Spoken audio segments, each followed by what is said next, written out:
Hi everyone, welcome back to our channel. Today in this video we are going to see how to restart an Optus modem, power cycle, reboot via app and connection fixes. First, turn off power. Tap the on/off button on the back or bottom of the modem to switch it off. Next, unplug the cord. Disconnect the power supply adapter directly from the wall socket. Now wait for 30 seconds. Keep the device unplugged to let the internal capacitors drain completely. Then plug back in. Reconnect the power supply adapter to the wall plug. Now turn on power. Now tap the on/off button to power the modem back on.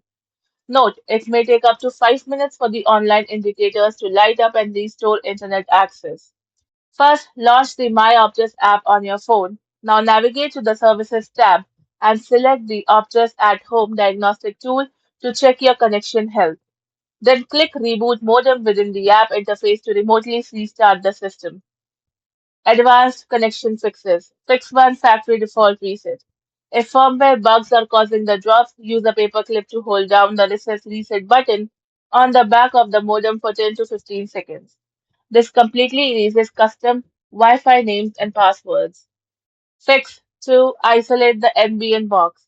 If you use an external NBN connection box, power cycle both the black NBN box and the Optus router simultaneously.